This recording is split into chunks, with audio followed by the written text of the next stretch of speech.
안녕하세요. 귀여운 딸 한 명 키우고 있는 30대 초반 워킹맘입니다. 눈에 넣어도 안 아플 딸을 키우면서 아이한테 상처로 남을 이혼을 하게 됐어요. 부모로서 정말 해서는 안 될 일이라고 생각해왔지만 이혼이란 선택은 저와 딸아이를 위해서 정말 필요했어요. 20대 청춘을 아이와 남편을 위해서 살아왔는데 이렇게 허망하게 이혼할 줄은 몰랐네요. 어린 나이에 결혼을 하게 되었던 거였기에 이 결혼이 맞는지 아닌지 제대로 판단이 서지 않았었어요. 다들 이 결혼 절대 하지 말라고 하나같이 반대를 했었는데 그때 주변 사람들 말을 들을 걸 그런 생각이 문득 들 때가 많습니다. 요즘 시대에 30대 넘어서 결혼하고 아이 계획을 세운다고 하지만 전 이 젊은 나이에 결혼, 아이 이혼 다 겪어보게 될 줄이야. 저의 이야기를 마음 편히 먹고 터놓을 곳이 없어서 이렇게 용기를 갖고 사연을 보내게 됐어요. 아이 때문이라도 남편과 가끔 연락을 주고 받고 있어요. 아무래도 아이가 지금 초등학생밖에 되지 않았기 때문에 아무리 내게 미운 사람이라고 해도 아이를 위해서 꾸준히 연락을 하는 게 맞다고 생각해요. 아이 때문에 연락을 해주는 거지 딴 마음 품고 있지 않거든요. 근데 남편은 착각을 단단히 하고 있는 듯합니다. 재결합을 원하는지 아이 때문에 통화를 하다가도 결국 다시 합치자는 말을 하네요. 이런 남편과 7, 8년 결혼 생활한 게 정말 죽을 만큼 힘들었습니다. 대학생이던 저는 졸업을 앞두고 있을 때 남편과 연애를 하고 있었어요. 남편은 저보다 6살 많은 남자로 저와 다르게 번듯한 직장을 가지고 있었어요. 20대 초반이던 저는 번듯한 직장이 있고 경제적으로 여유가 있어 보이던 남편이 너무 멋있어 보였어요. 그렇게 남편과 7개월 가까이 연애를 하던 중 갑자기 아이가 생기는 바람에 속도 위반으로 결혼을 급하게 했어요. 그 당시 남편이 너무 좋았던 저는 아이가 생긴 게 축복처럼 다가왔었네요. 남편도 아이가 생겼다는 말에 책임지겠다는 말을 바로 해주기도 했고요. 저희 부부한텐 아이가 정말 기쁨이고 행복이었지만 유일하게 시어머님한텐 축가를 받지 못했었습니다. 아이가 그저 걸림돌이라고만 생각하신 시어머님은 처음엔 아이를 지우라고 말씀하셨어요. 하지만 저는 이 작은 생명을 어떻게 지울 수 있겠냐며 절대 지우지 않겠다고 선언했습니다. 낙태 비용 전부 줄 테니까 당장 아이 지워. 이제 대학교 졸업할 나이면 한창 창창할 나이인데 뭐하러 아이 낳고 살겠다는 거니? 그리고 공부할 나이면 제대로 돈을 벌어보지도 않았을 텐데 그만큼 모아둔 돈도 없을 거잖니? 그럼 무슨 돈으로 결혼하고 가정을 꾸리겠다는 거야? 어머님, 저 아이 지우기 싫어요. 오빠도 저랑 결혼하겠다고 했고요. 저희 결혼 허락해 주세요. 싫어. 나 할머니 소리 듣고 싶지 않다. 이런 식으로 우리 아들 장가 보내기 싫어. 번듯한 직장 있는 여자랑 했으면 좋겠다고. 너 아이 낳으면 일도 못하고 아이만 주구장창 키워야 할 텐데 그럼 우리 아들만 고생할 거 아니냐.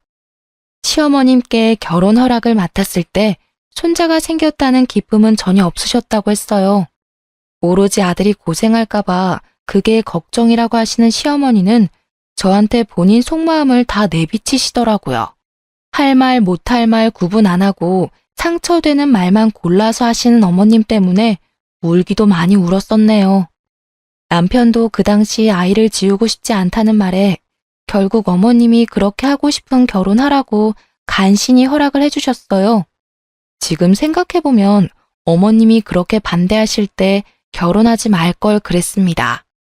그렇게 딸아이가 나오고 나서 전 집에서 전업주부로 지내게 됐었어요.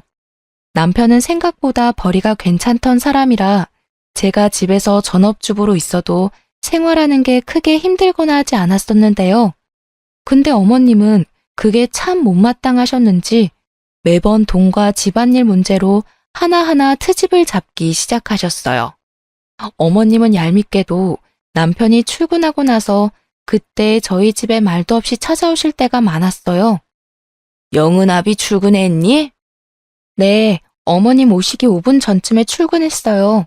연락도 없이 이 시간엔 어쩐 일로? 내 새끼 집에 온다는데 허락 받고 와야 하니? 집안 꼴 좀 봐라.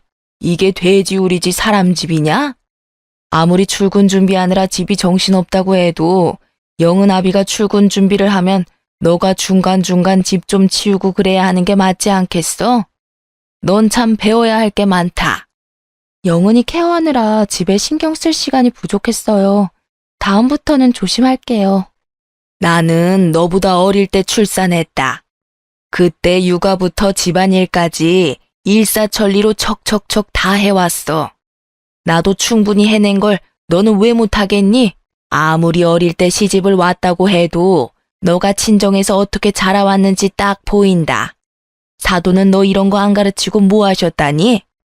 말을 함부로 하시면서 핀잔을 두시기 바빴던 시어머님. 냉장고부터 세탁기, 옷장 등등 하나둘씩 다 살펴보시고 잔소리를 끝없이 하시는 편인데요. 이렇게 해야 한다, 저렇게 해야 한다 라고 말만 하시지 정작 집안일을 알려주시거나 도와주신 적은 절대 없어요. 언제 한 번은 시어머님이 제 딸을 울린 적이 있어요. 우리 딸이 7살도 되지 않았을 때 일입니다. 방에서 인형을 만지고 있는 딸한테 엄마 집안일 왜 안 도와주냐고 화내던 어머님. 진짜 그 모습을 보고 경악을 금치 못했는데요. 어머님, 이제 유치원 다니는 애한테 굳이 그런 말을 해가면서 울리셔야 되겠어요? 이 어린애한테 집안일 얘기를 왜 하시냐고요.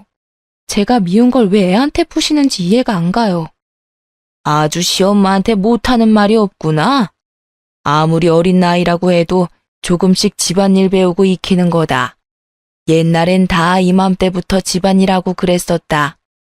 옛날이랑 지금이랑 같아요? 제발 애한테까지만은 그렇게 하지 말아주세요. 어머님은 제 딸까지 미워하셨습니다. 한 번이라도 다정하게 제 딸을 안아주신 적이 없어요. 그래서 제 딸 영은이는 그런 어머님이 오실 때마다 무섭다며 방 밖으로 나오지 않았어요.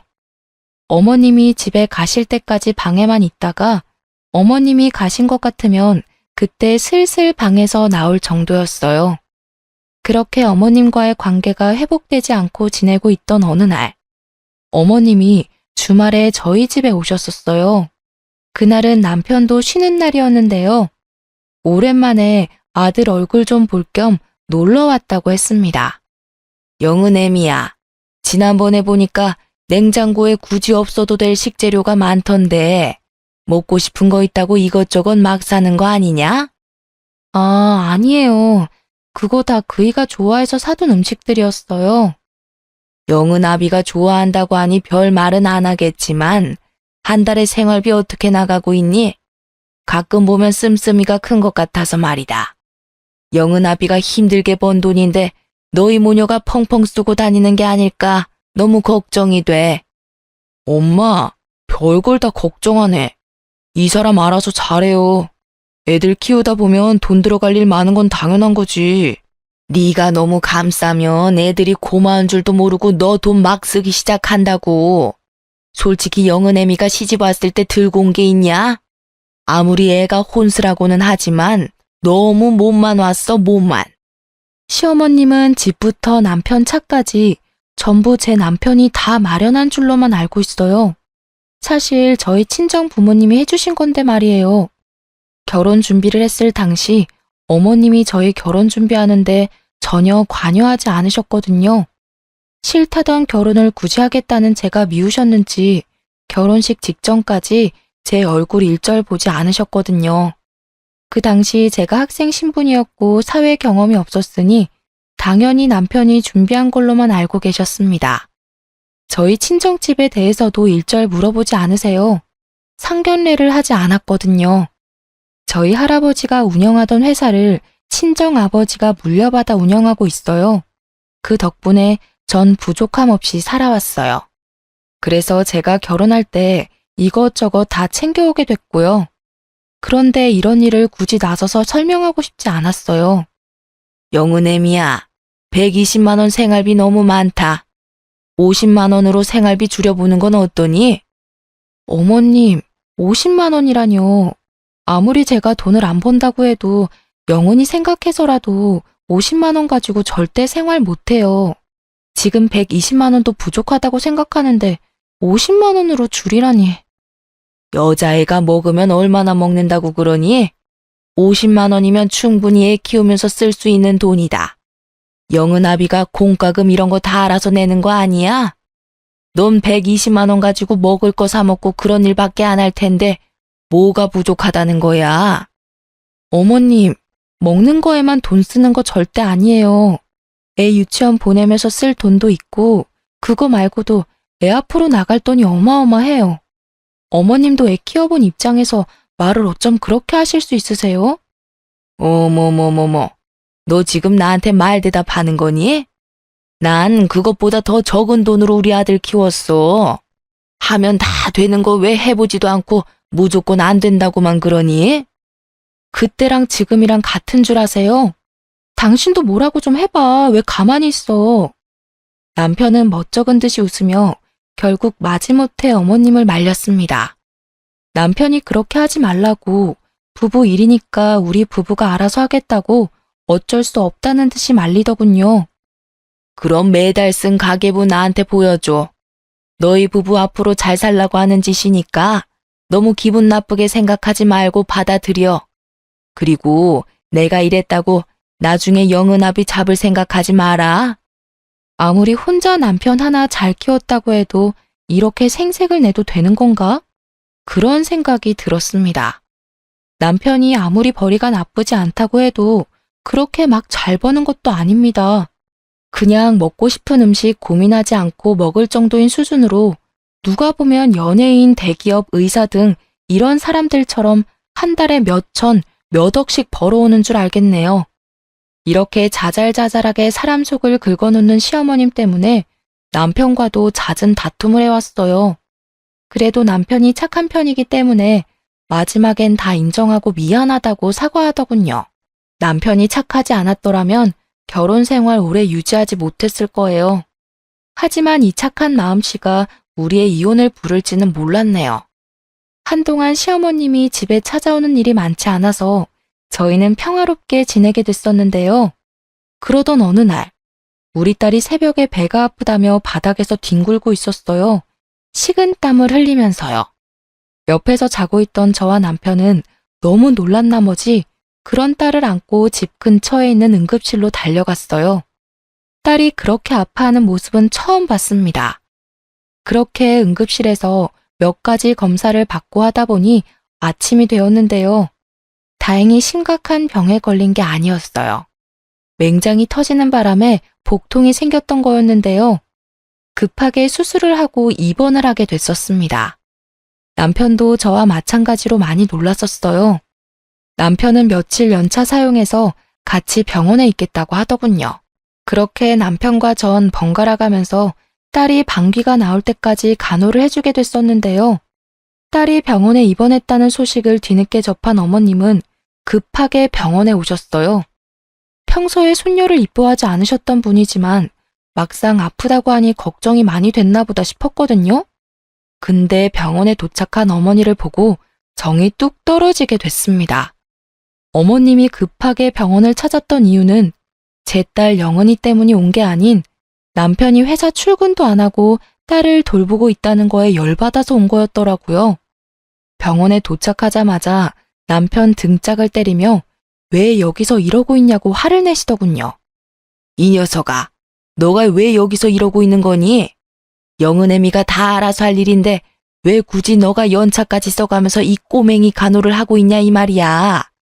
너 혼자 돈 버는 것도 모자라서 애 병수발까지 해야 되겠니? 엄마, 왜 말을 그렇게 해? 영은이 내 딸이야. 내가 아빠인데 당연히 옆에서 보살펴주는 게 당연하지. 영은 엄마도 얼마나 놀랐겠어. 엄마가 된 입장에서 딸 보살피는 건 당연하지. 너 당장 엄마랑 집에 가자. 밤새 영은이 돌봤을 텐데 얼마나 피곤하겠어. 병원 근처에 백숙집 있던데 거기서 나랑 같이 밥 먹자.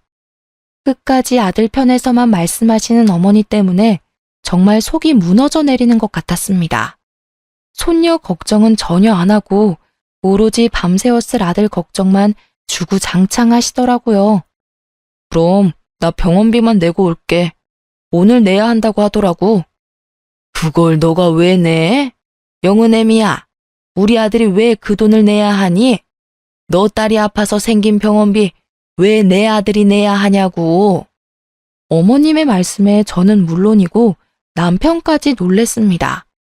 영은이가 제 딸이긴 하지만 남편의 딸이기도 하잖아요.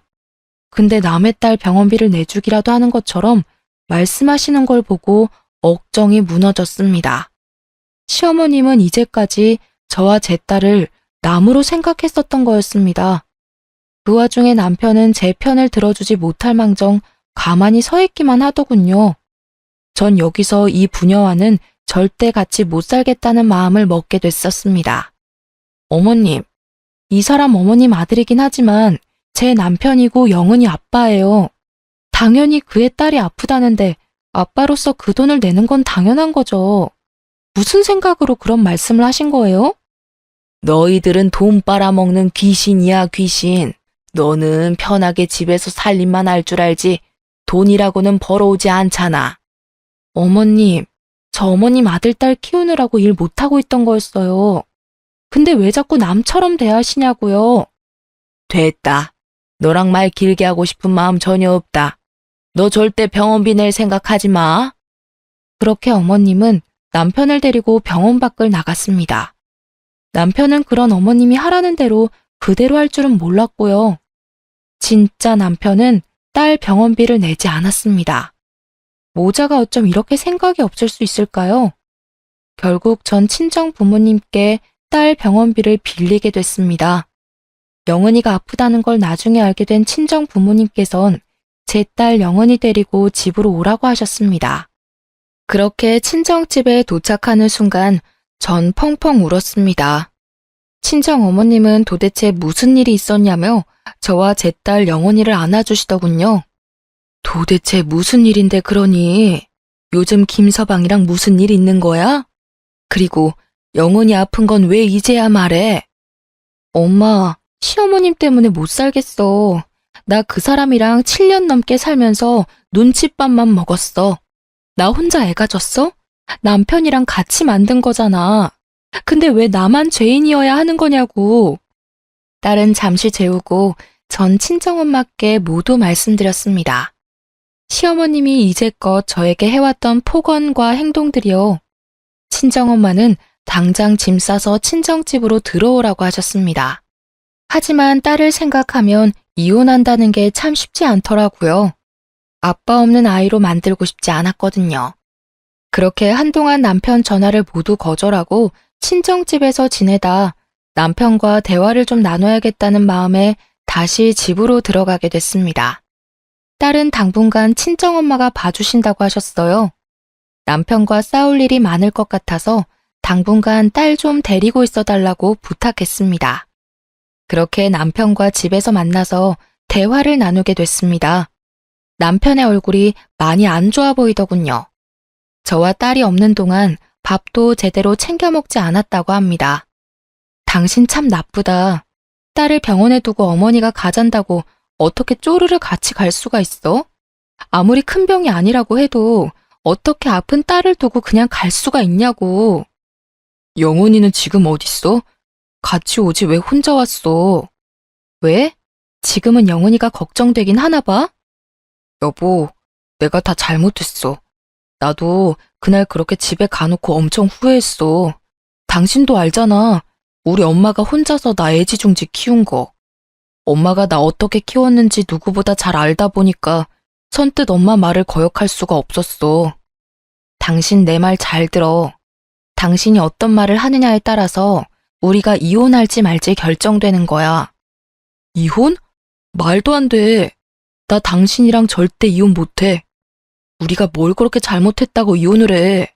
이게 다 엄마 때문에 생긴 일이잖아. 이혼은 절대 못해. 당신도 안 해? 다 어머니 때문에 생긴 일인 거. 나랑 이혼하기 싫으면 나한테 경제권 다 넘겨.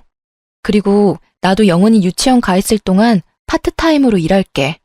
그 대신 조건 하나가 있어. 나랑 이혼 안 하고 싶으면 어머님이랑 영 끊어.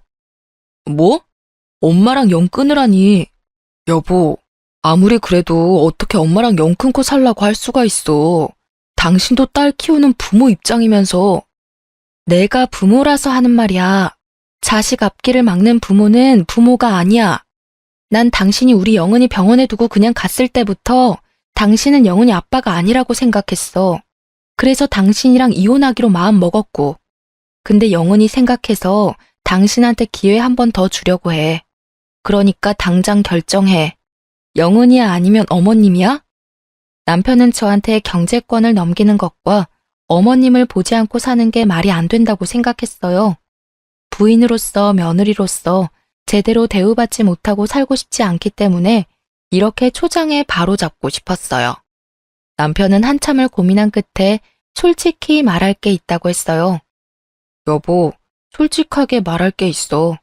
사실 작년부터 월급 관리를 엄마가 대신해줬어. 그래서 내가 이제까지 모아둔 돈이 다 엄마한테 가 있어서 이걸 어떻게 가져와야 할지 모르겠어. 당신도 알잖아, 우리 엄마 성격. 엄마한테 돈 다시 돌려달라고 말하면 분명 노발대발할 게 분명한데? 뭐? 진짜 별짓을 다 하는구나. 월급을 왜 어머님한테... 전 할 말을 잃었습니다. 이제까지 어머님이 남편의 월급을 관리하고 있었다니. 게다가 이제껏 남편이 모아둔 돈까지 어머님이 홀라당 다 가졌다고 합니다. 지금껏 내가 이 사람이랑 왜 살았나 싶더라고요. 저도 모르게 손이 바르르 떨렸습니다. 도대체 이 모자는 절 뭘로 보고 있던 걸까요? 내가 이 대우를 받으려고 결혼하려고 했던 건지 전 진짜 억장이 무너지는 줄 알았습니다. 당신 진짜 미쳐도 단단히 미쳤구나. 나 당신 와이프야. 돈 관리를 어머님이 해야 할 게 아니라 내가 했어야 하는 게 맞아. 그걸 왜 다 어머님한테 드려? 엄마가 자꾸 당신이 내 돈 가져갈까봐 걱정됐다네. 난 당신 당연히 믿지. 이제껏 살면서 그런 일도 없었고. 근데 엄마는 뭐 때문에 그런 건지 모르겠는데 자꾸 당신이 돈 빼먹는 귀신이라고 하니까 그거 듣기 싫어서 그냥 줬지 뭐. 고작 어머니가 옆에서 그런 소리를 했다고 쪼르르 가서 돈 다 넘긴 당신도 어이없다. 아무리 듣기 싫어도 줄 게 따로 있지. 자기야, 그거 지금 다시 돌려받을게. 그러니까 너무 걱정하지 마. 그래서 어머님이 영은이 병원비 죽어도 내지 말라고 말렸던 거였구나. 두 모자 정말 지긋지긋하다. 우리 이혼하자. 이혼해. 전 남편에게 이혼하자며 통보한 뒤 남편의 짐을 싸기 시작했어요. 남편은 그런 저를 말리면서 싹싹 빌더라고요. 이러다가 진짜 이혼이라도 할 것 같아 불안했던 남편은 어머님께 전화를 하더라고요. 얼마 지나지 않아 시어머님이 숨을 헐떡이며 저희 집에 오셨습니다. 짐을 싸고 있던 저는 그런 어머님이 오든 말든 신경 쓰지 않고 묵묵히 짐을 싸고 있었어요. 어머님은 인사조차 하지 않는 저한테 손가락질을 하면서 열불을 내셨습니다.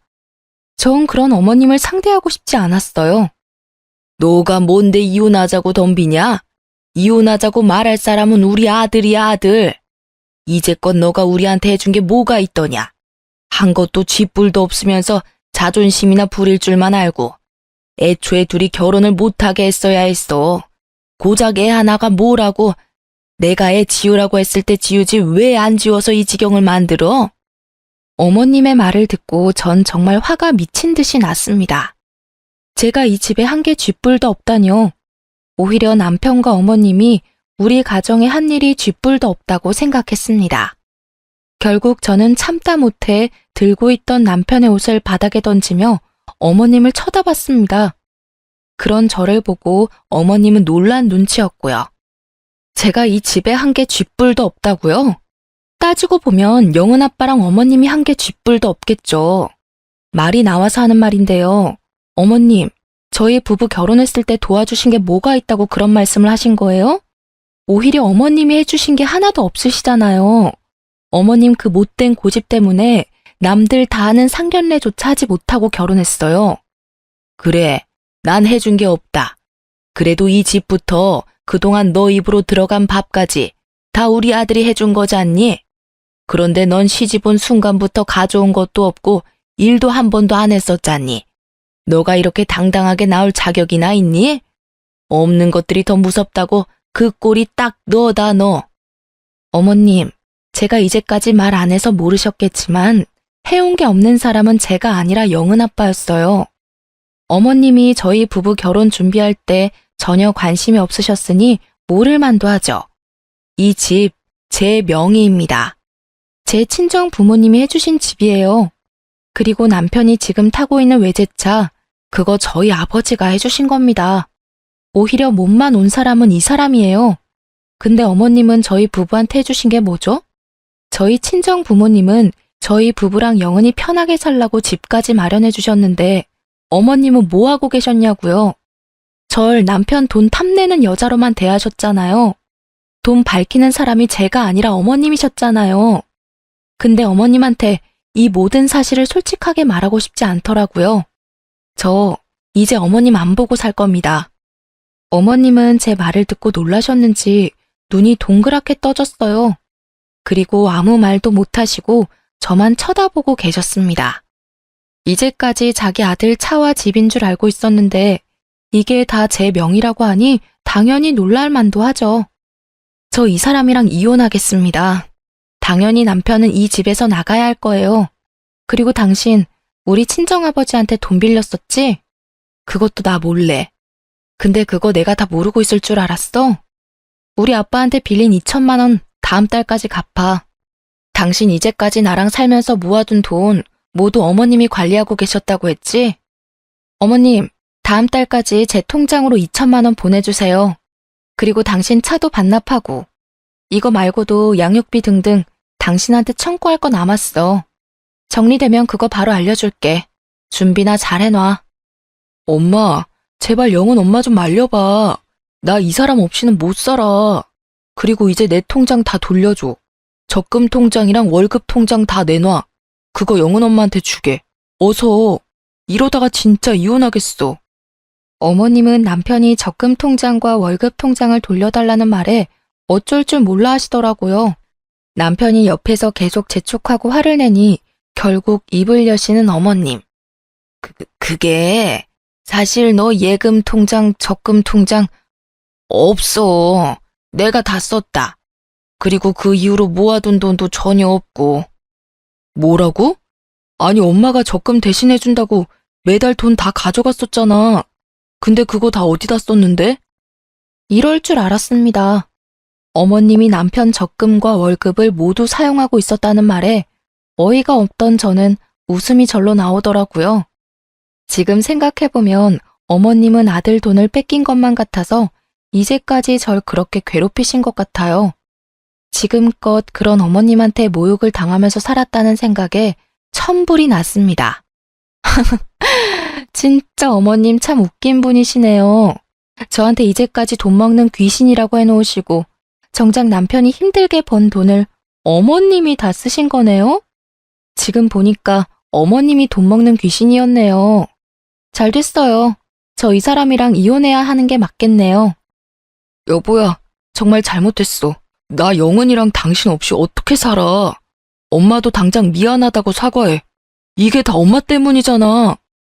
어머님, 저한테 할 말 없으신 거죠?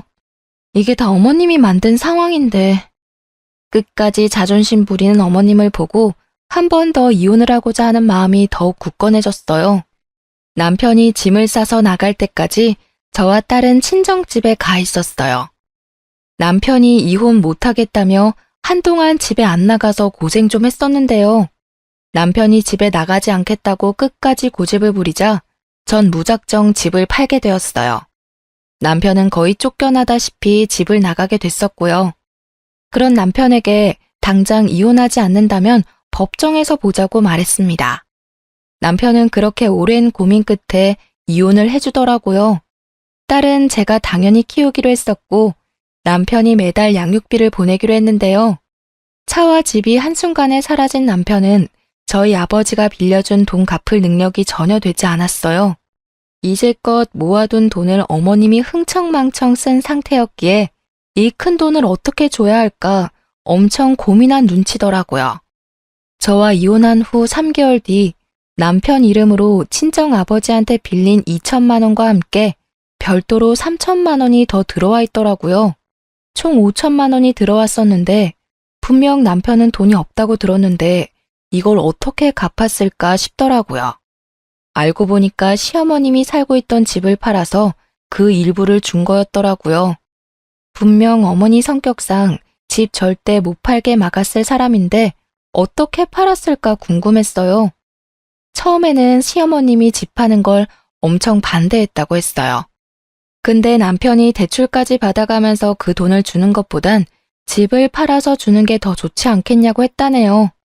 남편이 모아둔 돈만 5천 이상인 걸로 알고 있는데 그걸 홀라당 다 쓰신 어머님은 본인이 이제까지 해온 죄가 있으니 결국 마지못해 집을 파셨다고 하네요. 남편은 영은이 생각해서라도 돈을 더 주는 게 맞다고 생각하여 저한테 말도 없이 더 입금했었어요. 근데 그걸 어머님한테 말하지 않고 그냥 준 돈이었나 봐요. 남편이 저한테 돈을 더 준 사실을 뒤늦게 알아차린 어머님은 저한테 직접 전화까지 하며 다시 그 돈 돌려달라고 말하셨어요. 그것도 쩌렁쩌렁한 목소리로 욕짓거리를 내뱉으시면서요.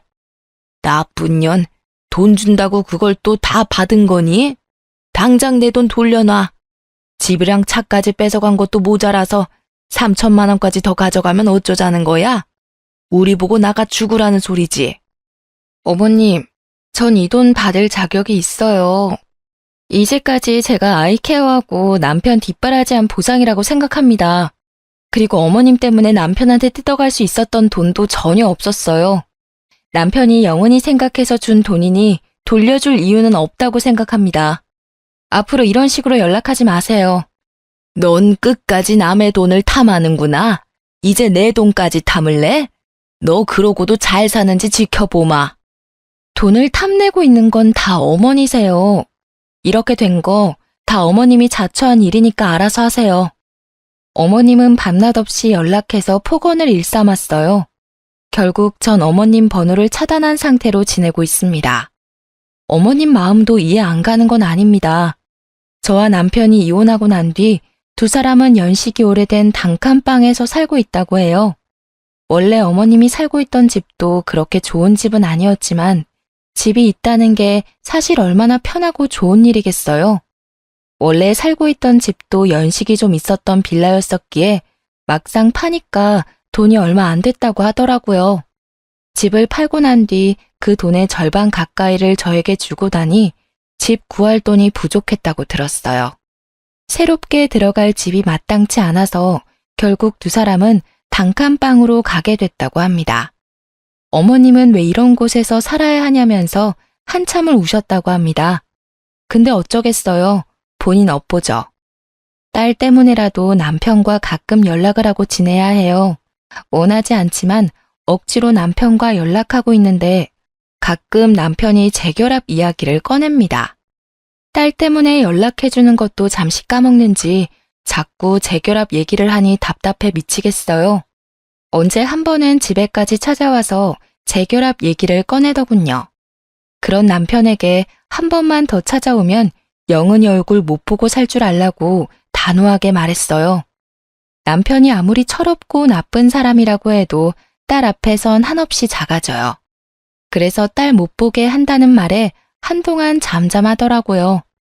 근데 언제 한 번은 밤늦게 남편한테 전화가 왔었어요. 그것도 울면서요. 남편이 살면서 운 적이 없던 사람이었기에 순간 놀랬던 저는 남편과 잠깐 카페에서 만나게 됐었습니다. 연락은 간간히 했었지만 이혼하고 나서 남편과 정말 오랜만에 만났던 거였어요.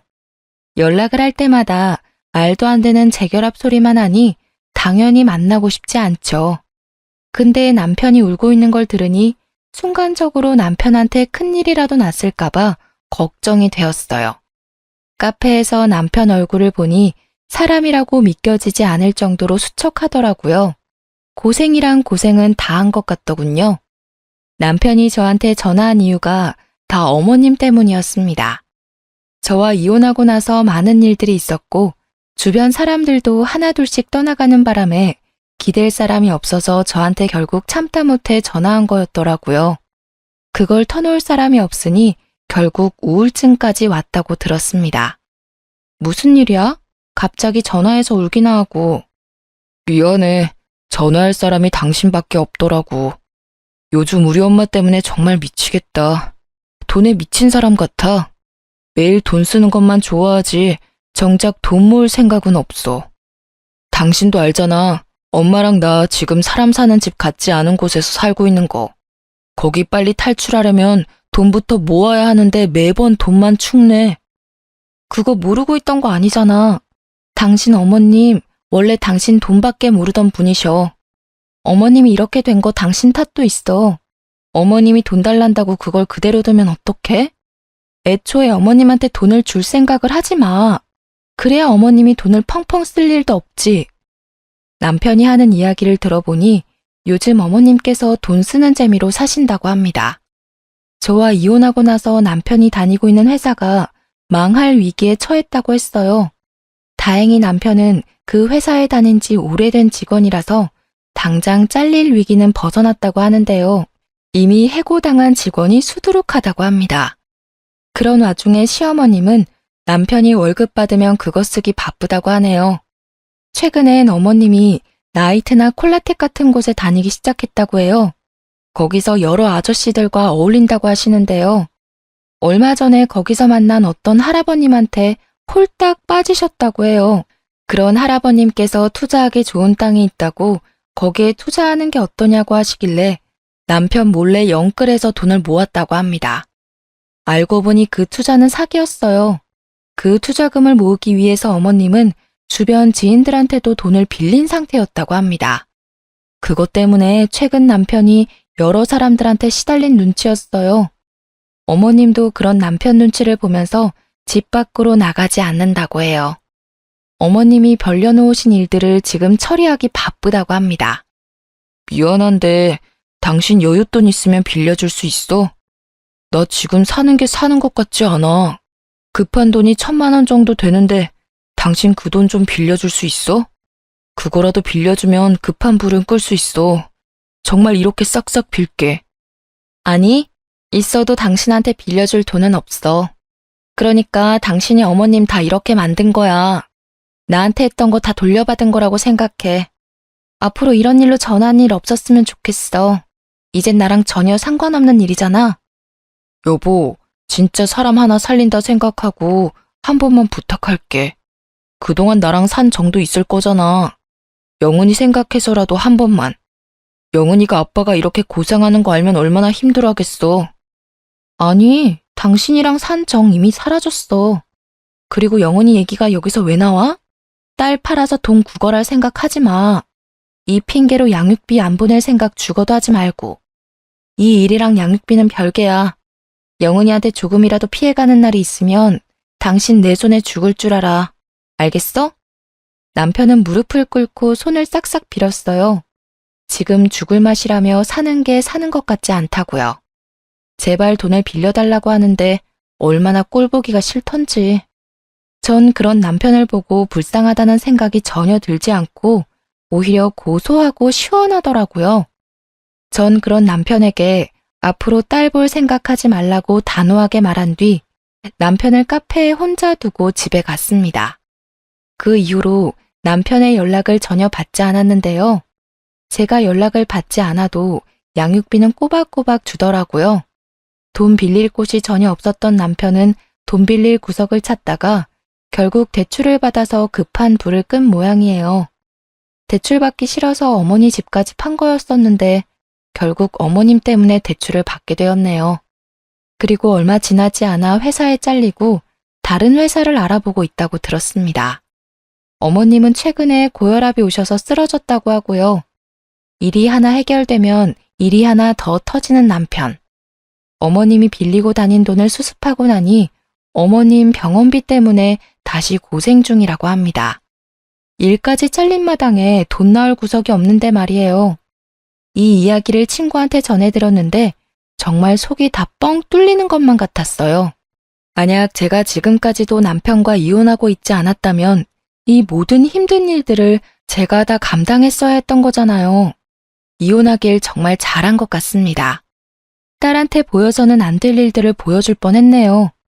한동안 친정 부모님과 같이 살다가 딸을 생각해서 이사하기로 결정했는데요.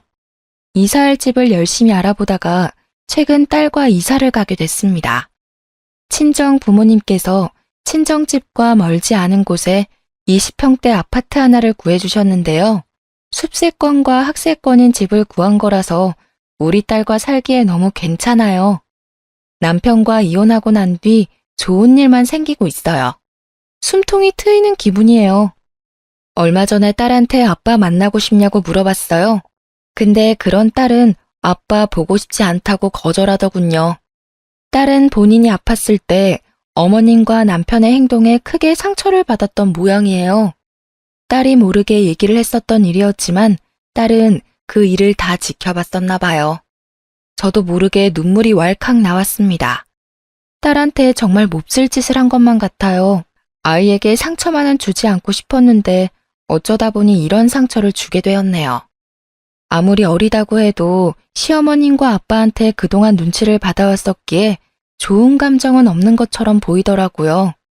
앞으로 딸에게 아빠 빈자리를 느끼지 못하게 잘해줄 거예요. 저도 뭘 해야 할지 고민하다가 대학교 전공을 살려서 일을 해보기로 결정했어요. 대학교 동기가 최근에 괜찮은 회사 하나 소개해줬고 그 회사를 다니면서 재미있게 살고 있답니다. 이제까지 경력이 단절된 상태에서 힘들게 살아왔었는데 일을 시작하니까 정말 행복 그 자체였어요. 아이 때문에 결혼을 했었지만 전 정말 행복하게 살 줄 알았어요. 근데 오히려 행복하지 않았었네요. 지금 생각하면 진작에 이혼이나 할 걸 그랬어요. 저한테 항상 아무것도 안 하는 사람 취급을 해왔었는데 정작 어머님이 아무것도 안 하고 돈만 축내고 있으니까 결국 이런 사태가 발생하게 됐네요. 정말 가증스럽고 이기적인 사람은 시어머님이 최고인 것 같습니다. 애초에 사람이 마음을 곱게 먹어야 하는 것 같아요. 개인적인 입장이지만 혼전 임신을 했다고 무조건 결혼을 해야 하는 건 아니라고 생각해요. 결혼을 했을 시 조금이라도 불행할 것 같다는 느낌이 든다면 아무리 아이를 혼자 키우는 게 힘들다고 해도 결혼하지 않는 게 좋은 것 같습니다. 저도 이번 결혼 생활 끝에 교훈을 얻게 됐어요. 주변에서 아직 어린데 다른 남자를 만나보는 건 어떠냐고 권유를 하기도 했어요. 다른 사람들은 이제 막 결혼할 준비를 하는데 정작 저는 이혼 준비를 해왔었는데요. 남편과 시어머님한테 하도 당해서 그런지 결혼에 대한 생각이 전혀 없어요. 당장 남자 만날 생각도 없고요. 지금은 제가 하고 싶은 일에 집중하면서 살고 싶어요. 지금 이 행복 오래 누리고 싶네요. 지금까지 제 이야기를 들어주셔서 정말 감사합니다.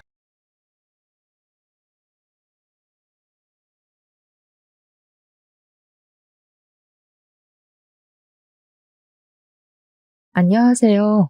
저는 지금 40대 초반의 나이로 귀하게 얻은 아이를 하나 키우고 있는 초보 엄마랍니다. 어쩌다가 제가 이곳을 찾아오게 되었는지 궁금하실 텐데요. 정말 다시 생각해도 어이가 없고 기가 막히는 내로남불, 내가 하면 로맨스, 남이 하면 불륜의 끝판왕을 제보하러 왔습니다.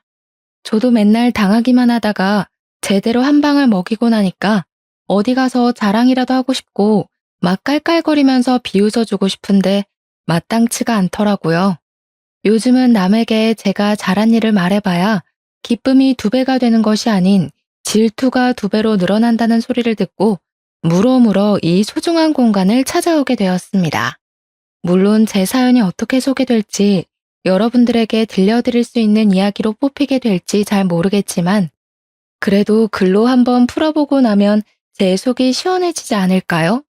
처음 만남부터 끝까지 하나부터 열까지 전부 저와 맞지 않았던 어마어마한 그 여자에 대한 이야기를 한번 시작해 보도록 하겠습니다. 제 이야기를 들어보시고 세상에 이런 내로남불의 끝판왕이 있는 건지 공감 한번, 그리고 저에게 그동안 마음고생했겠다 하는 위로 한번 부탁드립니다. 다시 이야기를 꺼내보려고 하니 가슴이 무척이나 콩닥거려서 시작을 어디서부터 해야 할지 모르겠지만 일단 한번 한 글자 한 글자 풀어보겠습니다. 저는 꽤 늦은 나이 37살이라는 나이에 동갑내기인 남편을 만나게 되어서 열렬한 연애는 아니었지만 서로 꽤 잘 맞는다는 판단하에 결혼까지 골인을 하게 되었습니다. 물론 나이가 있었기 때문에 새로운 사람을 만나 또다시 연애를 하고 이 사람이 어떤 성향인지 어떠한 버릇이 있는지를 다시 맞춘다는 게 힘들기도 했었습니다. 적당히 괜찮은 사람이라면 그냥 결혼을 해도 나쁘지 않겠다 수준이었는데 생각보다 남편과 저는 여러 가지 부분에서 잘 맞는 구석이 있었습니다. 거기다가 둘 다 나이가 있었으니 그동안 모아두었던 자금 또한 꽤 넉넉한 수준이었기 때문에 돈을 합쳐서 집을 구하고 살림을 차리는데 어려움이 없었습니다. 결혼을 하겠다는 이야기가 나온 이후에 양가에서는 드디어 이 골칫덩어리들을 치운다고 생각을 하신 건지 저희 부부보다 더 신이 나서 준비를 해주셨습니다. 미운 놈 떡 하나 더 주신다는 건지 양가에서 이거저거 다 챙겨주시고 제발 이제 집에서만 나가달라고 하셔서 저희 부부는 어이가 없기도 했었습니다. 아무튼 두 집안에서 찬성하는 결혼을 하게 되었고 둘 다 나이가 꽤 있었기 때문에 아이를 빨리 낳아서 키우고 싶다는 생각을 꾸준히 하게 되었습니다. 더 있다가는 노산이고 자연 임신이 더 힘들어질 것이라는 산부인과의 말에 따라 저희는 결혼 초부터 산부인과를 꾸준히 다니며 임신을 위한 준비를 하게 되었습니다. 물론 처음에는 너무나도 어렵고 은근히 부끄럽기까지 한 검사들의 속이 상한 적도 있었고 하고 싶지 않다는 생각을 하기도 했었습니다. 하지만 그때마다 남편이 빨리 우리를 닮은 아이들을 낳아서 북적북적하게 행복하게 살자며 저를 다독여주고 감싸 안아주었기에 더 힘내서 노력을 할 수 있었습니다.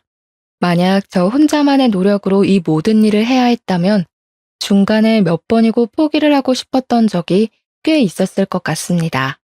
저희 부부가 임신을 위해 노력을 하고 있다는 것을 양가에서도 물론 잘 알고 있었기에 저에게 오히려 조심스러운 모습을 보여주시면서 제가 불편함을 느끼지 않도록 해주셨습니다. 의외로 깐깐하실 줄 알았던 시부모님께서는 저와 남편의 결혼을 좋아하셨고 저에게도 잘 지내보자는 말을 몇 번이나 건네시며 본인들을 어려워하지 말라고 하셨습니다. 시부모님께서는 제 눈치를 살피시면서 자기들은 시집살이나 구박 이런 거 전혀 하지 않을 거고 제사도 없다면서 좋은 시댁이 되겠다고 약속을 해주셨습니다. 대신에 저에게 지켜야 할 부분이 있다며 내년 있는 명절 2번만큼은 꼭 시댁에서 밥을 같이 차리고 같이 식사를 하자고 하셨습니다. 늘 그런 식으로 명절을 보내왔다고 하시는데 사실 1년에 2번 가서 밥 차리고 밥 먹고 하는 거라면 누가 못하겠어요. 당연히 저도 할 수 있다고 말을 했습니다. 무슨 일이 있어도 명절은 시댁에서 보내기로 하고 결혼을 하게 된 것이었는데 결혼 후 첫 명절에 왜 시부모님께서 같이 밥 먹는 것을 그리 어려워하시며 말을 했는지 알게 되었습니다. 시댁에는 정말 제대로 된 악당이 하나 살고 있었는데 그건 바로 남편의 누나 손위 신우였습니다. 결혼식을 코앞에 둔 어느 날 추석이 다가와서 미리 예행 연습을 할 겸 시댁의 식사 분위기를 알아볼 겸 시모가 말을 했던 것처럼 시댁에 찾아가게 되었습니다. 어차피 가족이 될 사이인데 결혼식 전이라고 시모가 미리 말했던 시댁 행사를 참석하지 않는 것도 이상해 보일 것 같아서 시간을 내서 찾아가게 된 것입니다. 저는 일단 첫 명절이기 때문에 옷도 나름 갖춰 입고 인사를 드린 뒤에 옷을 편한 옷으로 갈아입고 시모의 일을 도우려고 준비를 마쳤습니다. 제가 옷을 갈아입고 나타나니 시모가 화들짝 놀라면서 오늘은 그냥 손님으로 온 것이니 편안하게 있다가 가라고 맛있게 밥을 해주시겠다고 하시더라고요. 이왕 온 거 저도 시모를 도와서 일을 하겠다고 시모와 웃으면서 실랑이를 벌이고 있었습니다. 사실 제가 와서 어떻게 손님처럼 가만히 앉아서 차려주시는 밥상을 받아먹고 있기만 할 수 있겠습니까? 애초에 시댁에 방문을 한 이유도 시모를 도와서 일을 하려고 했었던 것이기 때문에 시모와 실랑이를 벌이며 주방 앞에서 투닥투닥 하고 있었습니다. 시모도 내심 기분이 좋은지 앉아있어라 오늘은 손님이다 하시면서도 적극적으로 저를 밀어내지 않으시더라고요. 그렇게 한참 대화를 나누면서 식사를 차릴 준비를 막 시작했는데 그때 잠옷 차림을 한 신우가 떡진 머리를 벅벅 긁으면서 방에서 걸어 나오고 있었습니다. 뭐야, 시끌시끌하길래 밥 다 된 줄 알았더니 밥 안 됐어? 신우가 인상을 팍 쓰면서 하품을 찍 하는데 눈앞에 저는 보이지 않는 건지 제가 약간 민망한 기분을 지우지 못한 채 신모와 신우를 번갈아 가면서 보았습니다. 신모는 그런 신우의 꼬락서니가 익숙하다는 듯이 작게 한숨 한 번 쉬고는 아직 밥 안 됐다고 이제 준비를 할 예정이라고 말을 했습니다. 배고파 죽겠는데 이제야 밥을 차린단 말이야? 미리미리 좀 해놓지. 마치 아랫사람을 시키듯이 비아냥거리면서 말을 하는 신우가 곱깝게 보이긴 했지만 제가 손아랫 사람이니까 신우를 마냥 무시하고 신부를 도와 일을 할 순 없지 않겠습니까? 신우의 꼬락서니가 영 별로였지만 안녕하세요 하고 인사를 드렸습니다. 신우가 남편보다 2살이 많았기 때문에 저랑도 2살 차이가 났거든요. 이제 해가 지나면 40이 되는 사람인데 명절 당일 아침에 저런 꼴을 하고 나온다는 게 좀 어이가 없긴 했지만 시모도 잔소리를 하지 않으니 저도 말을 속으로 삼켰습니다. 거기다가 신우는 9살이 된 딸도 하나 있었는데 10년 전에 결혼을 했다가 얼마 살지 못하고 성격 차이를 운운하면서 이혼을 했다고 하더라고요. 이혼을 한 이후에 오갈 곳도 없고 신우가 일을 하는데 딸을 맡아줄 사람이 없다고 하면서 시댁에 눌어붙기 시작했던 것이 아직까지도 이어지고 있는 중이었습니다. 그래도 시부모님의 형편 자체가 넉넉한 편이라서 아이를 키우는 데 도움도 많이 주시고 뭐 이래저래 신우한테 따로 생활비도 받지 않는다고 하셨습니다. 신우가 무슨 일을 하는지 꽤 궁금해서 남편에게 물어본 적이 있었는데 자기 말로는 프리랜서 방송 작가로 일을 하고 있다고 말을 하고 다닌다고 하더라고요. 하지만 오랜 시간 신우를 지켜본 남편의 말로는 일을 하는 모습을 거의 본 적이 없다면서 도대체 어떤 방송 작가로 일을 하고 있는지 궁금하다 했습니다. 신우가 대본을 쓰는 작가라고 하니 밤낮이 바뀌는 것도 슬쩍 이해가 가긴 했어요. 원래 글이라는 게 이상하게 밤에 쓰면 감성이 촉촉하게 묻어나잖아요. 신우에게 인사를 한 이후에 신우가 저를 아래 위로 한번 슬쩍 보더니 왔어? 하고 더 이상 말을 하기를 거부하는 건지 부엌에서 딴청을 부리더라고요. 저는 그래도 신우랑 잘 지내고 싶은 마음도 있었고 아무래도 결혼 직전이니까 일부러 더 살갑게 신우에게 말을 붙였습니다. 신우, 방송작가 일은 잘 되고 있으세요? 나중에 어떤 작품인지 알려주세요. 본방사수 할게요. 왜? 내가 집에서 놀고 먹기만 하는 것 같아? 내 작품은 굳이 올케가 안 봐줘도 잘 되니까 괜찮아. 저는 그냥 인사치레로 물어본 말이었는데 신호가 너무 날선 반응을 하는 것 같아서 솔직히 조금 멈칫하기도 했습니다. 제가 순간 기가 죽어서 아무 소리도 하지 못하자 시모가 신우에게 잔소리를 하셨습니다. 그냥 가족이 될 아이가 궁금해서 물어본 거 가지고 날선 반응을 하고 있냐면서 우더른이면 우더른답게 행동을 해야 한다고 말입니다. 신우는 그 소리조차 듣기 싫었는지 신경질을 한번 부리더니 방 쪽으로 걸어가더라고요. 사실 제가 고등학교 시절부터 대학을 졸업할 때까지 문학 동아리에서 활동을 했었기 때문에 또 글밥이랑은 아주 인연이 깊은 사람이거든요. 저도 한때는 작가가 꿈이었을 정도로 글 쓰는 것을 좋아하기도 했고 글을 곧잘 써내려가던 사람이었기 때문에 신우의 직업이 친숙하기도 하고 부럽기도 했습니다. 제 주위에 작가로 일을 하고 있는 동기들도 있고 해서 신우의 작품이 궁금하기도 했고 신우와 함께 공감대를 형성할 수 있을 거라고 생각을 했었기에 말문을 열었던 것입니다. 하지만 신우는 제가 신우에게 빈정거린다고 느꼈었나 봐요. 같은 말이라고 해도 제가 해서 그렇게 더 받아들인 건지 뭔지 제가 너무 당황을 한 나머지 신우에게 오해를 쌓은 것 같은 기분이 들어서 신우에게 서둘러서 오해를 풀기 위해 말을 했습니다. 그런 의미 아니었어요, 신우. 그냥 신우랑 친해지고 싶어서. 내가 그 시커먼 속을 모를 줄 알고 그래? 나는 집에서 놀고 먹는 것 같아서 무시하는 거잖아. 회사 다닌다고 유세를 떠는 거야, 뭐야? 내가 요즘 드라마 대본 기가 막힌 거 하나 쓰고 있는데 대박 나면 다들 국물도 없을 줄 알아. 그러면서 사춘기 아이처럼 방문을 쾅 닫고 들어가는 것이 아니겠습니까? 시모와 저는 황당함을 감추지 못하고 어색하게 다시 요리를 하려고 재료를 손질하고 있는데 그때 갑자기 신우 방문이 열리더니 신우가 시모를 향해서 소리를 한 번 더 지르더라고요.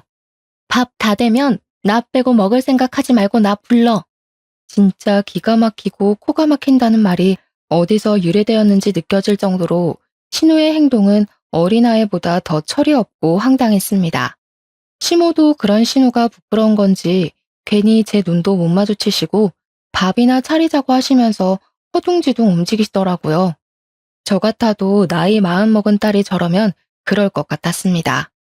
사춘기에 다다른 청소년기 학생도 아니고 나이 40이면 사실 이제는 갱년기에 더 가까워질 나이에 접어드는 건데 어찌 그리 생각이 없는지 말입니다. 천사 같은 시모 밑에서 저런 막장인 사람이 태어났다는 것도 신기할 따름이었습니다. 저는 뭐 일부러 못 들은 척 모르는 척 시모를 도와 상을 차렸습니다. 대충 식사를 다 차리고 나서 식구들을 부르고 마지막으로 신우까지 불러서 식탁에 둘러앉아 밥을 먹기 시작했는데 다들 반찬 맛있다며 칭찬을 해주셨습니다. 시부께서는 시모의 음식 솜씨가 워낙 좋지만 며느리가 거들어서 그런지 더욱 맛있는 것 같다고 일부러 제 칭찬을 더 해주시면서 분위기를 끌어올리셨습니다. 시모도 맞장구를 쳐주시면서 늘 혼자 준비해서 심심했는데 며느리가 오니까 복작복작하게 느껴지는 게 훨씬 수월하고 좋았다며 저를 예뻐해 주셨고요. 시부모님 두 분이 저를 칭찬을 해주시니 저도 기분이 좋아져서 남편이랑 웃으면서 밥을 먹고 있었는데 오로지 딱 한 사람, 신우만이 불퉁한 얼굴로 앉아서 밥을 먹더라고요. 이거는 뭐 흉도 아니긴 하지만 저희 신우 풍채가 진짜 남다르게 좋은 편이거든요. 키는 전혀 큰 편이 아닌데 몸무게는 엄청나게 많이 나가는 사람이었습니다. 신우가 밥을 많이 먹는다는 것을 아는 시모가 고봉밥을 산더미처럼 퍼서 줬는데 사실 저는 그 밥을 보고 이걸 누가 다 먹냐고 엄청나게 놀랐었어요. 이걸 사람이 한 끼에 다 먹을 수 있다고요? 할 정도로 밥을 꾹꾹 담아서 퍼주었음에도 불구하고 신우는 밥이 부족하다면서 밥솥을 여는 게 아니겠습니까? 그런데 시무랑 저랑 밥을 할 때 밥이 애매하게 남으면 꼭 찬밥이 된다고 인원수 딱 맞춰서 밥을 하자고 하셔서 밥이 밥솥에 남아있는 게 없었습니다. 마지막 쌀 한 톨까지 싹싹 긁어서 신우의 밥그릇에 전부 올려놨기 때문이었죠. 거기다가 그 정도 밥 퍼줬으면 충분은 무슨 넘친다고 생각을 했고요. 신우가 밥솥에 밥이 없자 신경질을 확 내면서 저를 째려보는 게 아니겠습니까? 저는 왜 저한테 불똥이 튀는지 알 수 없었습니다. 일부러 밥 적게 한 거야? 나 배고프라고? 당장 쌀 씻어. 밥해. 밥을 먹다 말고 밥을 또 하라고요? 이거 먹고 누구 코에 붙여? 즉석밥 같은 것도 없어 집에? 도대체 우리 집엔 있는 게 뭐야? 그러더니 제 남편을 보고 나가서 즉석밥이라도 사오라고 신경질을 부리는 게 아니겠습니까? 오죽하면 시부모님도 황당했는지 일단 앉아서 있는 밥이나 다 먹고 말을 하라면서 신우를 말렸습니다.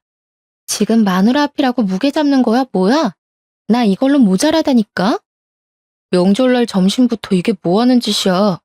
나이를 먹었으면 철이라도 들어야지. 그냥 있는 밥이나 다 먹어. 남편도 지지 않고 신우에게 모진 말을 뱉더라고요. 저는 가운데서 시부모 눈치 보랴 남편 눈치 보랴 새우등 터지는 꼴로 앉아서 깨작깨작 밥을 먹고 있었습니다. 신우는 가족들이 본인의 편을 들어주지 않고 계속 무시를 하자 그게 분했는지 뭔지 갑자기 숟가락을 탁 내려놓고는 방으로 들어가더라고요. 먹는 걸로 치사하게 군다 진짜. 더러워서 안 먹어. 신우가 들어가고 나서 신우 밥 공기를 보니까 깨끗하게 싹싹 비워냈더라고요. 방으로 들어간 신우는 가족들이 식사를 마칠 때까지 나오지 않았습니다. 시부모님도 민망한지 고개 푹 숙이고 식사를 하시는데 여념이 없었고 남편만 혀를 끌끌 차면서 방으로 들어간 신우를 째려보더라고요. 으유, 저 화상. 저것도 누나라고. 설거지하기 싫으니까 술을 쓰면서 들어가네. 불편하고 어색한 분위기 속에서 밥을 다 먹고 설거지까지 시무랑 저랑 오순도순 해치운 다음에 다 같이 앉아서 과일을 깎아 먹을 준비를 하고 있었습니다. 그런데 우리끼리 과일을 깎아 먹으려고 하니까 방에 들어가 있는 신우가 은근히 신경 쓰이고 불편하지 않겠습니까? 결국에는 제가 신우 방에 노크를 하고 같이 과일이나 먹자면서 신우를 불렀는데 신우가 불퉁한 표정으로 방문을 열더니 저에게 그러더라고요. 과일? 나는 과일 같은 건 헛배 불러서 별로 안 좋아하는데. 빵 없어? 롤케이크 같은 거라도 사서 왔어야 하는 거 아니야? 어떻게 된 게 내 동생이나 올케나 이렇게 센스가 하나도 없을 수가 있지? 제가 쏟아지는 질책에 어이가 없어서 이걸 들이받아야 하나 말아야 하나 고민을 하고 있는데 신우가 피식 웃더니 저한테 그러더라고요. 보통 이 정도 하면 나가서 사오던데 눈치가 없는 편이구나? 나는 우유크림 들어있는 게 좋더라. 누나는 손이 없어 발이 없어? 애도 엄마랑 아빠가 다 봐주고 누나는 방에서 뭐 한다고 그렇게 바빠? 내가 잘 나가는 드라마 작가 되면 알짤없어? 진짜 두고 봐. 그러더니 다시 한번 방문을 쾅 닫더라고요. 진짜 시부모님이 안쓰럽게 여겨질 정도로 신우의 행동은 어처구니가 없었습니다. 근데 뭐 시부모조차도 그런 신우를 포기하고 아무 말도 하지 않는데 제가 나서서 2살이나 위인 신우한테 한마디 할 수 있는 상황도 아니지 않겠습니까? 저는 이 모든 것들을 꾹꾹 눌러 참고 언젠가 기회가 오면 신우에게 한마디 크게 해줘야겠다 생각을 하고 마음에 담아두고 있었습니다. 당연히 빵은 시부모님께서 사오지 말라고 하셔서 남편도 저도 사러 다녀오지 않았습니다. 빵까지 사오라고 했으면 참지 못하고 한마디 했을지도 모르겠어요. 그 이후에 결혼식을 올리게 되었고 결혼식 당일에 신우는 아무 소리도 하지 않고 얌전히 자리를 지키고 있더라고요.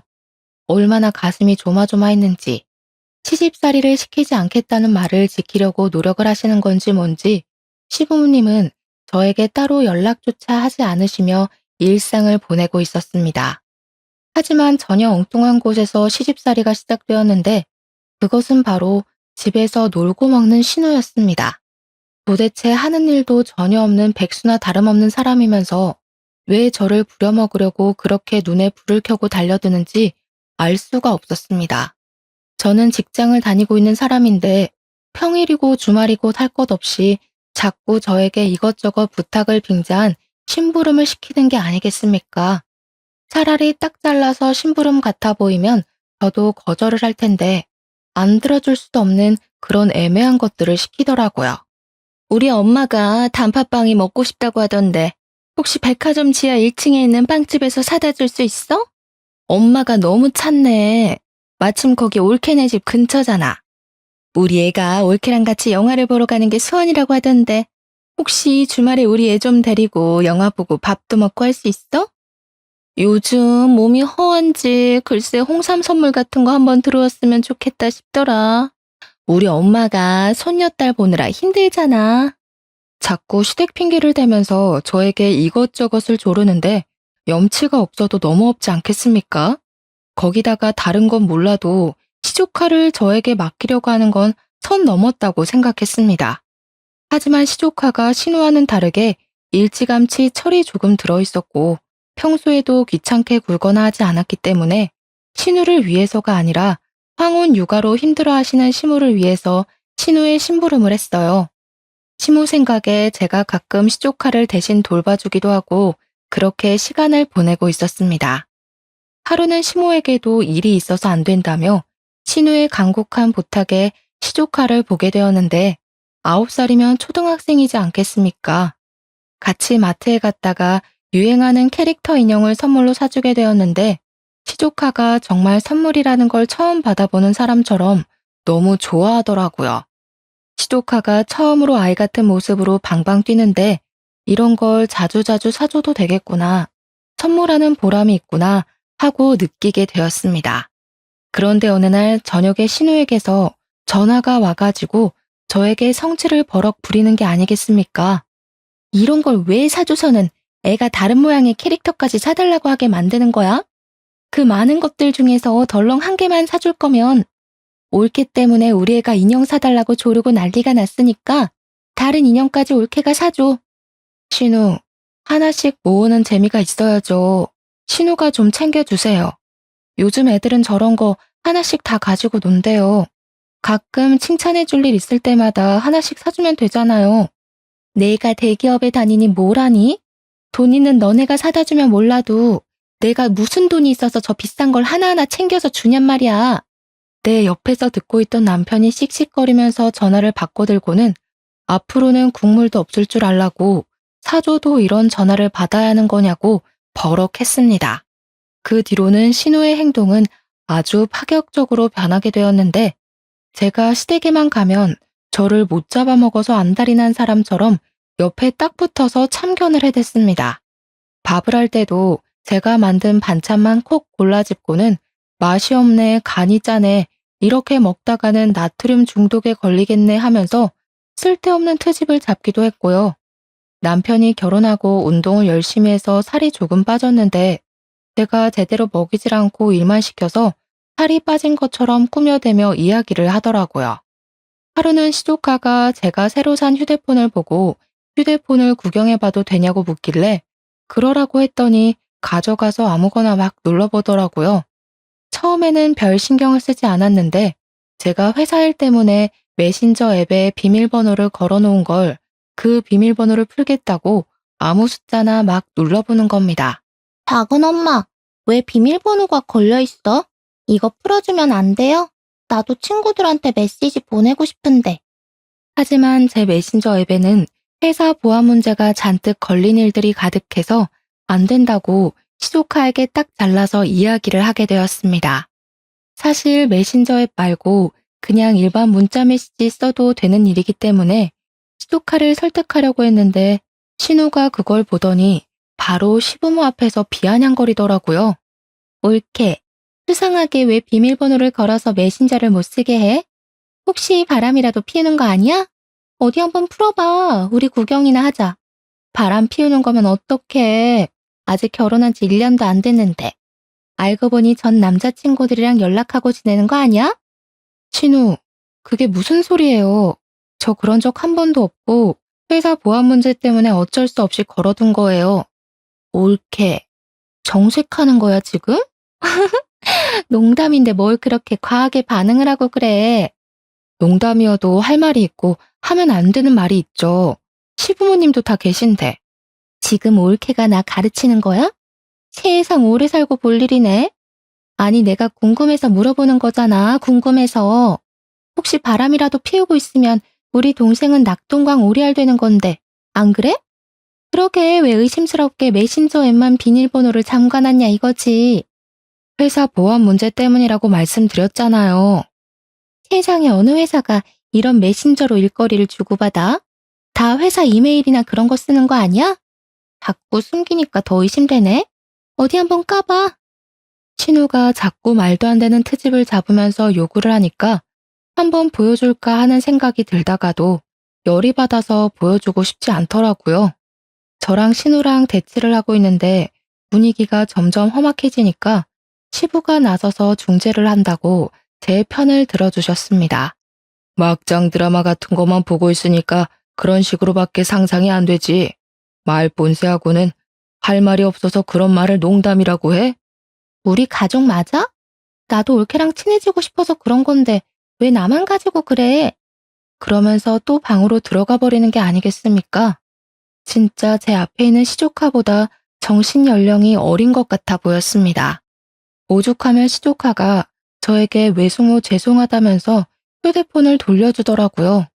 괜찮다고 말을 하긴 했지만 시조카가 조금 안쓰러워 보이고 마음이 쓰였습니다. 그 뒤로 한동안 시댁에 불편해서 발걸음을 하지 않았네요. 사실 저희 부부는 결혼 초부터 산부인과를 다니면서 아이를 가지기 위해 노력을 많이 했었는데요. 병원에서 몇 차례 배란일에 시도를 해보라고 해서 배란일 체크도 하고 백방으로 노력을 했지만 아이가 잘 들어서지 않았어요.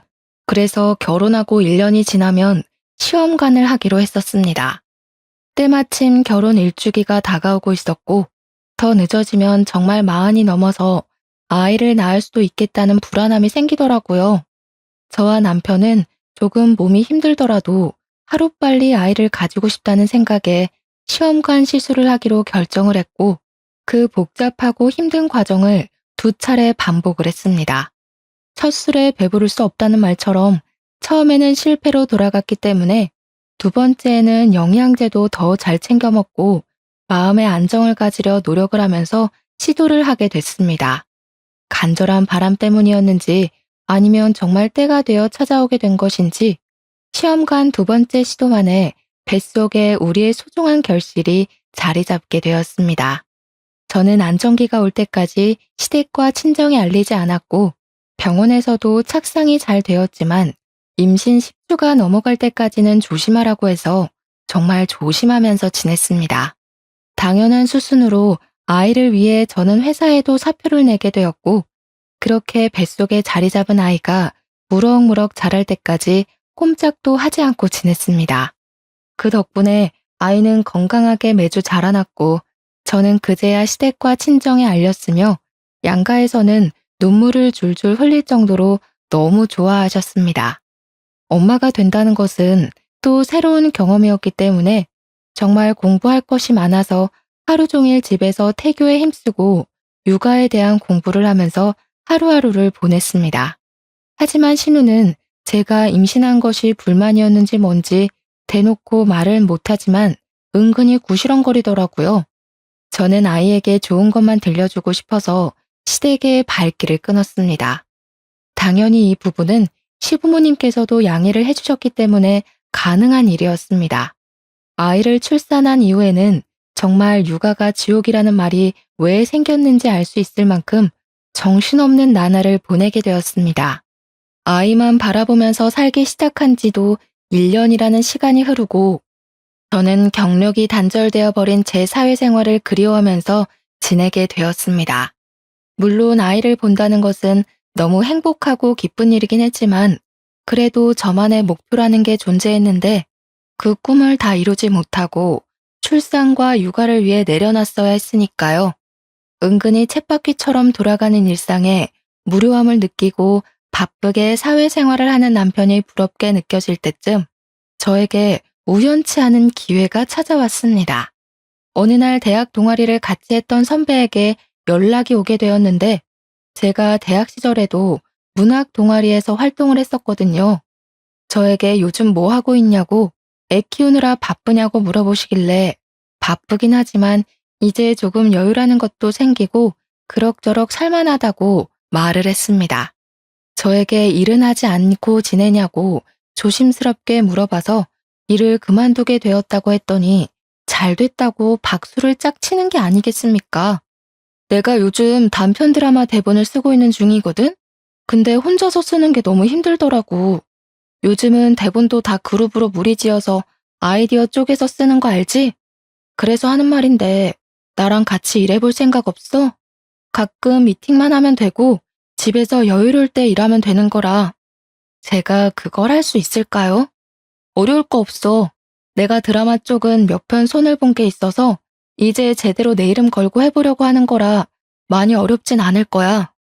어차피 재택근무로 일을 할 수 있는 것이고 저도 아이가 자는 시간 동안에는 시간이 남으니까 가능하겠다 싶은 생각이 들었습니다. 거기다가 일이라는 걸 해야 몸이 조금 더 활동적으로 쓰일 것 같다는 마음에 선배에게 잠시 고민을 하다가 하고 싶다고 말을 하게 되었습니다. 남편도 제 결정에 힘을 실어주면서 아이가 자는 시간뿐만 아니라 자기가 퇴근하고 돌아오면 애를 봐주겠다고 한번 해보라고 하더라고요. 막상 일을 시작하기 전에는 제가 과연 이런 일을 잘할 수 있을까 걱정이 앞섰는데 일을 하니까 아이디어가 마구마구 샘솟는 게 아니겠습니까? 제가 왕년에 쓰던 실력들이 죽지 않아서 그런 건지 아니면 결혼 후에 신우 덕분에 막장을 많이 겪어서 그런 건지 모르겠지만 말입니다. 선배가 쓰는 드라마 대본에 찰지게 대사를 팍팍 붙여 넣어가며 막장을 더 막장처럼 만들었더니 선배가 진짜 이런 생각은 어떻게 하는 거냐고 존경하더라고요. 차마 우리 신우 덕분에요 라고 말은 못하고 상상의 나래를 펼쳤다고 말을 했죠 뭐. 맨날 집에서 애만 보고 있다가 갑자기 일을 시작하니까 너무너무 재미있고 저 혼자만의 시간을 가질 수 있어서 행복하기까지 했습니다. 제가 즐거워하는 걸 보고 남편도 시댁에 가서 이야기를 했고 시부모님께서도 너무 잘 됐다고 응원을 해주셨는데 신우가 갑자기 버럭했다는 겁니다. 글 쓰는 게 애들 장난처럼 쉬운 줄 아나? 뭐 그렇게 쉽게 한다고 난리들인지. 이러니까 작가들이 다 욕먹는 거야. 퀄리티가 별로라고. 신우는 아마 제가 신우랑 같은 직종으로 일을 하게 된 것에 대한 질투심 혹은 자격지심 같은 게 있는 것 같아 보였습니다. 아무튼 제가 도운 선배의 대본이 대형 방송사랑 계약을 하게 되면서 선배가 신인 작가로 이름을 알리게 된 아주 좋은 기회가 되었습니다. 저한테 대사를 찰지게 써주어서 계약이 된 것 같다면서 명품 선물도 보내주고 남편도 저에게 작가님하고 부르면서 축하한다고 말을 해주었습니다. 시댁 친정에서도 드라마 계약 소식을 전해 듣고 대견하다고 해주었는데 유일하게 신우 한 명만 배알이 꼬여서 어쩔 줄 몰라 하더라고요. 이유야 뭐 뻔하지 않겠습니까? 자기도 방송 작가라고 말을 하고 다니는데 제대로 이름을 날린 게 한 편도 없으니까요.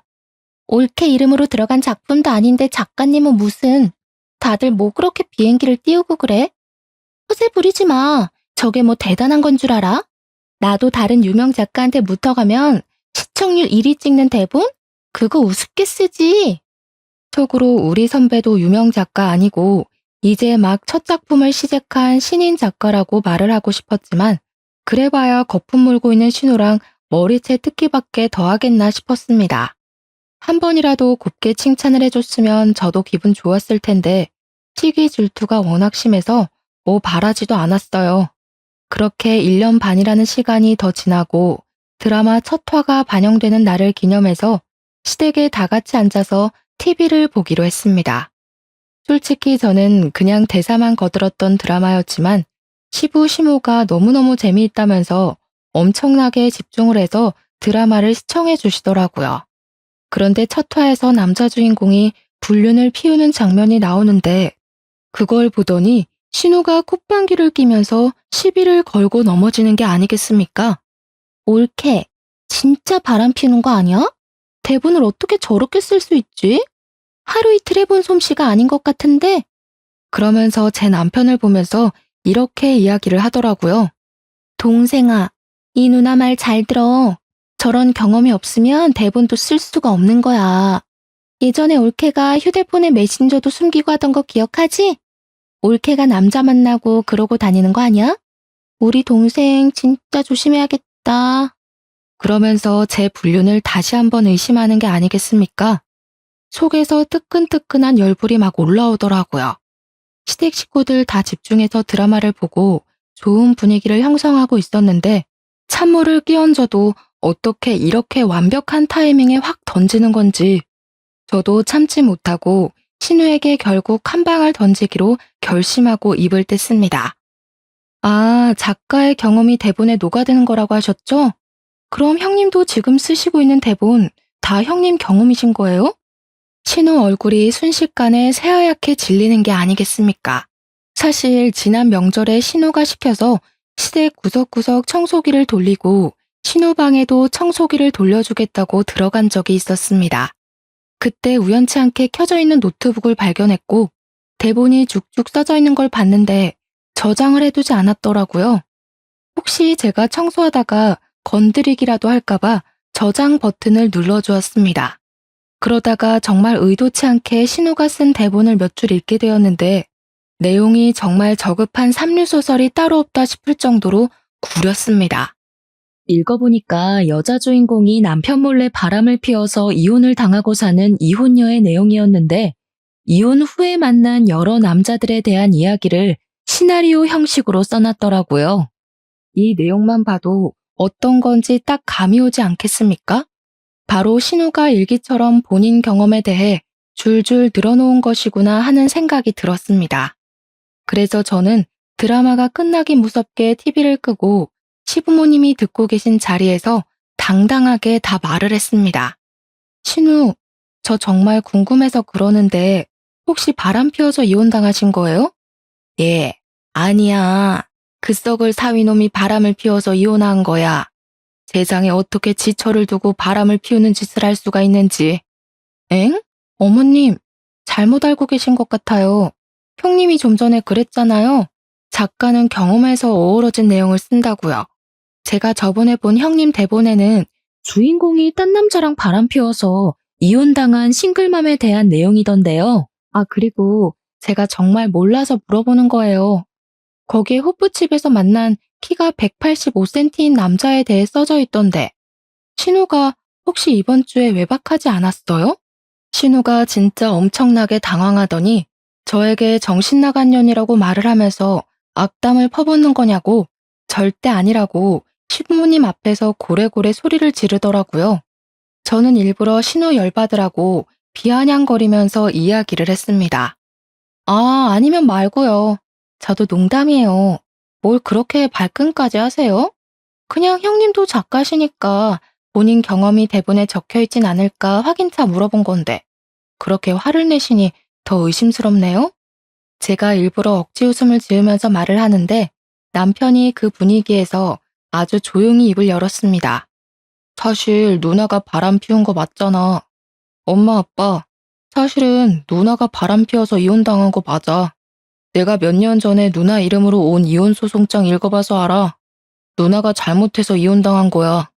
그 순간 분위기가 싸해지더니 시모가 갑자기 머리를 부여잡고 목소리를 내시면서 주저앉으시고 시부는 신우한테 그게 사실이냐고 추궁을 시작하셨습니다. 신우가 처음에는 허옇게 질려서 아무 말도 못하더니 다 들켰다는 생각이 들었는지 조금은 뻔뻔할 정도로 순순히 맞는다고 대답을 했습니다.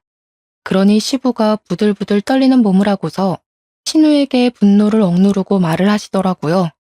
너 여태 거짓말한 거야? 어떻게 부모를 속여? 왜 애꿎은 사회 욕을 하게 만들어? 넌 네 딸 보기 부끄럽지도 않냐?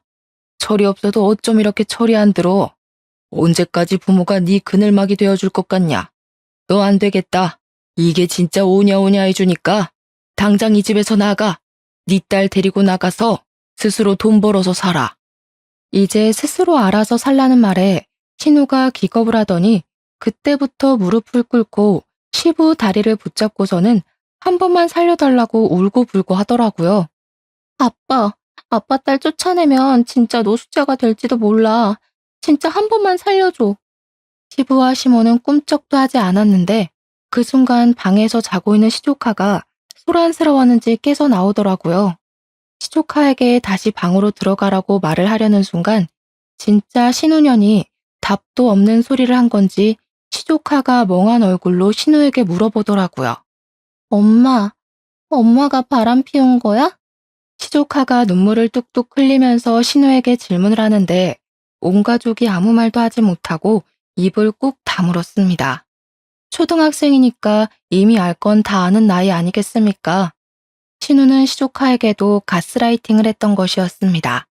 바람 피운 아빠가 나쁜 놈이라고, 다시는 아빠를 볼 생각도 하지 말라고 애한테 무한히 세뇌를 시켜놨던 것입니다. 시조카가 나오자 신우는 오히려 위기를 기회라고 생각을 한 건지 뭔지 정말 나쁜 년처럼 시부에게 강짜를 놓더라고요. 우리 딸이 밖에서 거짓소리를 들어도 상관없다는 거야? 아빠, 진짜 우리 내쫓으면 안 돼. 아빠가 안 도와주면 우리 딸 밥도 제대로 못 챙겨 먹일 거고 새 옷도 못 사주고 할 텐데 그럼 친구들 사이에서 당연히 왕따를 당하지 않겠어? 아빠는 손녀딸이 그런 취급 당하면 좋겠냐고. 야, 너는 뭘 울고 있어? 빨리 할아버지 잘못했어요 하고 빌어. 신우가 시조카의 팔을 흔들자 시부가 더 열이 받은 건지 갑자기 손을 들어 올려 신우의 귀싸대기를 날려버렸습니다. 넌 너의 잘못과 거짓말로 자식이 지 친아버지도 못 보고 사는데 뭐가 어쩌고 어째? 나한테 빌어? 이년이 정신 못 차렸지? 그러더니 풍채 좋은 신우를 붙잡고는 주방 가위를 들고 와서 제대로 감지도 않은 신우의 치렁치렁한 긴 머리를 팍 잘라버리는 것이 아니겠습니까? 그리고 신우 지갑을 가져와 시부가 준 카드들도 죄다 잘라버렸습니다. 오늘부터 너는 내 딸 아니다. 이 집에서 나가. 나가서 죽든 살든 내 알 바 아니다. 신우가 잘못했다고 하면서 엉겨붙으면서 울었지만 그날 바로 시부는 신우를 쫓아냈고 시조카는 신우의 전 남편에게 보내버렸습니다. 시조카가 사실은 자기 친부를 엄청나게 보고 싶어 했더라고요. 시부는 전 사위에게 진심으로 사과하고 그동안 오해를 했음을 말했다고 했습니다. 손녀가 아빠를 많이 보고 싶어 한다고 말을 전하니 신우 전 남편이 다음날 바로 시댁에 찾아와서는 시조카를 데리고 갔다고 하더라고요. 순식간에 정리가 되어버린 시댁 덕분에 싹수 없는 신우는 이제 시댁에서 더 이상 볼 일이 없어졌고 시부모가 저희에게도 신신당부를 했습니다. 신우 이야기를 하지도 말고 신우 연락도 절대 받아주지 말라고요. 그렇게 6개월이라는 시간이 지났고 추석이 다가오게 되었습니다. 상을 차리기 위해서 시모와 함께 장을 보러 갔는데 어디로 갈까 하다가 평소에는 잘 가지 않는 창고형 대형마트에 가게 되었습니다. 그런데 거기서 아주 충격적인 장면을 목격했지 뭡니까? 바로 시식 코너에서 땀을 뻘뻘 흘려가면서 떡갈비를 굽고 있는 신우를 발견하게 된 것입니다. 신우가 멀뚱히 서서 신우를 바라보고 있는 저희를 보자마자 눈물을 글썽이면서 시모에게 엄마 하면서 울더라고요. 시모는 두 다리가 굳은 사람처럼 가만히 서 있길래 저는 어찌해야 할 바를 몰라서 눈치를 보고 있었는데 그 순간 시모가 차갑게 말을 뱉더라고요. 너도 이제 네가 스스로 돈 벌어서 살아야지. 떡갈비 열심히 굽고 팔아라. 저는 그래도 자기 배로 낳은 딸인데 단호하게 반응하는 시부모의 모습에 감탄을 하게 되었습니다. 저야 뭐 당연히 시댁에서 여전히 예쁨을 받으면서 잘 지내고 있고 선배의 다음 드라마 대본까지 함께 집필을 하게 되었습니다. 이번에는 제 이름까지 넣어주겠다고 했으니 조만간 드라마 대본 한 편에 제 이름이 올라가는 일도 생기지 않을까 싶습니다. 어쨌든 간에 스스로 나락에 가게 된 우리 신우가 문득 떠오르는 밤이라 일하다 말고 이렇게 찾아와 사연을 남기고 갑니다. 이래서 사람이 착하게 사는 게 중요하다고 하나 봐요. 여러분들도 남에게 상처 주는 말은 멈추시고 나 자신을 사랑하며 살길 바라겠습니다. 감사합니다.